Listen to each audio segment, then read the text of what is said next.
Hi, my name is Cliff Oakes, but you can call me Mr. Bonbons. Today, we're going to go on a journey down the road that is economics. The journey may be a long one, but hopefully we'll meet some new people and learn some new things.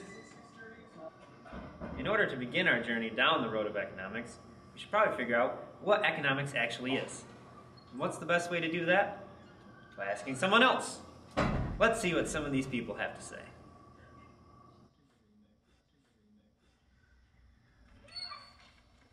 Excuse me, sir. What do you think economics is? Economics, isn't that the flow of money? Wrong.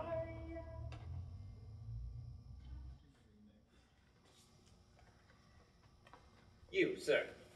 What do you think economics is? I have no clue.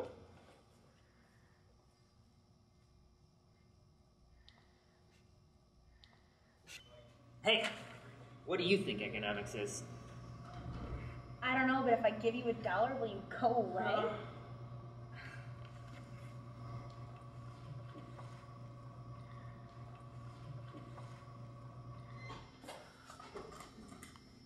Hey, you. What do you think economics is?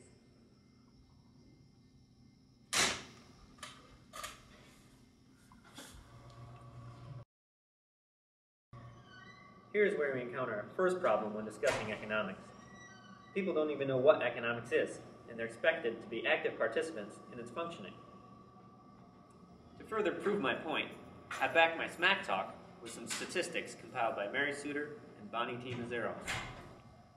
To start things off, as of 2002, 48 states had curricular standards for economics. Of these, only 34 states required implementation of their standards, and only 17 of those required students to take an economics course in high school. As a result of this, young people aged 12 to 19 generally spend in the range of $175 billion a year, with it fluctuating year to year. It was found that most of this spending was through the use of credit cards, and research shows that many of those credit card owners handle credit poorly. Evidence of this is shown by the fact that the number of young people filing bankruptcy is greater than the number of young people graduating from college. So what does all of this relatively boring information say to us? It says that young people do not understand the basic concepts about money. I just paid this guy over there $100 so I could teach you about economics. So here's what's important. GDP is which leads us to imports, thus resulting in the exports. Now let's take a moment to reflect on what you all just learned. What's wrong? You look confused, as if I was speaking another language. How about I break down an analogy for you? Schools drop hundreds of thousands of dollars a year on curriculum and materials to teach economics, much like the $100 bill I gave to that hobo. Then, when I started to teach the important items in the curriculum, it seemed as though I was speaking gibberish, if you will. Well, the same thing goes for students in economics. Based on research findings, students don't have the base knowledge to jump into a course that talks about GDP. What good is a gross domestic product when young people don't know what to do with their minimum wage, bi-weekly paycheck from Sears and Roebuck? Plain and simple, we have to start with the basics. Now, to help us with the basics, is the ever-reliable Schoolhouse Rock.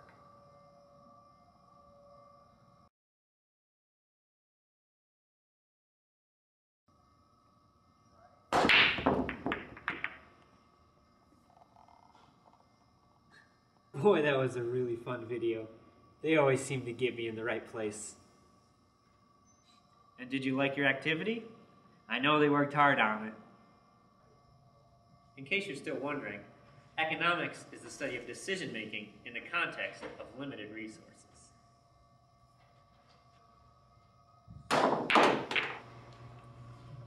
Even the youngest student can make decisions about their everyday life.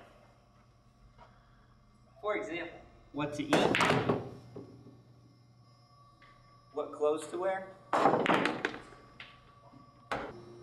how to play and who to play with,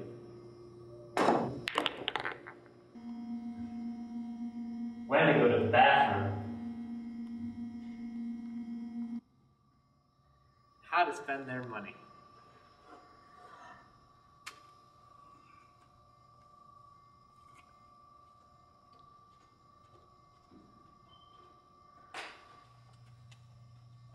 What should be taught in the classroom about economics are basic things like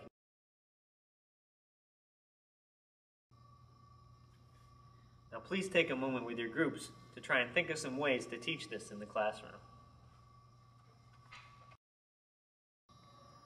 I'll bet you came up with something good. In addition to learning needs and wants, we need to teach students about spending and saving, and why saving is so important to their future. Speaking of saving, here's a little budgeting activity from Frank and Allison. Go get 'em! Considering today's suffering economy, it's more important than ever to teach children how to spend their money. And as we conclude, I repeat that sticking to the basics is the best way to do so. Teaching saving, spending, and needs and wants could do more good than an advanced curriculum that no one ever really cares about. One final frame of thought to consider. Is the economy a reflection of its participants, or does the economy dictate how we're going to spend our money? I'm Mr. Bonbons, and it's been a pleasure talking to you today.